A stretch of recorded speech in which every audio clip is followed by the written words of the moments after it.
మామ నేను ఇన్ని రోజుల నుంచి చనిపోయిన నక్సలైట్ హిడ్మా గురించి మాట్లాడొద్దు అనుకున్నా. ఈ రోజు నేను పొద్దుగాల ఒక వీడియో చూసిన మామ.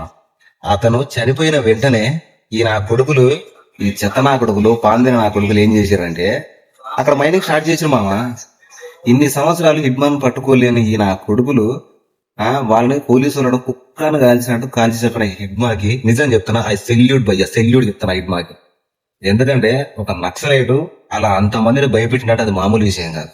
అలాంటిది అతన్ని ఒక ట్రాప్ లోకి దింపి అతన్ని చంపేసి ఈ రోజు అదే ప్రదేశంలో ఈ నా కొడుకులు మైనింగ్ స్టార్ట్ చేశారు.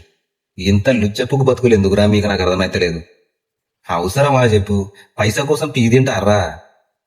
అతను చనిపోయినామంటే మైనింగ్ స్టార్ట్ చేసింది. మరి వాళ్ళు ఉన్న రోజులు ఏం పీకి రాత్రి పీకిరా? మీరు గవర్నమెంట్ అంతా నిజం చెప్తున్నా భయ్య. ఏమనంటే మాత్రం హిందుత్వం తీసుకొచ్చి ముందు పెడతారు కానీ మీరు చేసిన లత్కోరి లౌడపుకు పంచాయతీలు అందరికీ తెలుసు. ఏదో ఒక రోజు ప్రజలే తిరుగుబాటు చేస్తారు. ఒక నక్సలైట్ గా తిరుగుబాటు చేసి మనల్ని అంతం చేసే టైం ముందులోనే ఉంది.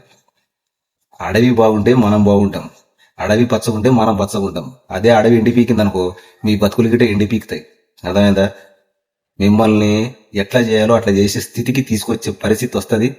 నీకు ఎక్కడైతే మైనింగ్ చేస్తారో అడవి తల్లి నిన్ను అడవిలో కలిపేస్తుంది, భూమిలో కలిపేస్తుంది. ఆ కొడుకులారా మిమ్మల్ని అందరినీ ఏం బతుకులరా? మీ పైసా కోసం పీ తింటారా? చెత్త నా కొడుకులారా. ఛీ, నిజం చెప్తారా? మీరు అంటులకు ఈ హిడ్మా లాంటి నక్సలైట్లే కరెక్టరా?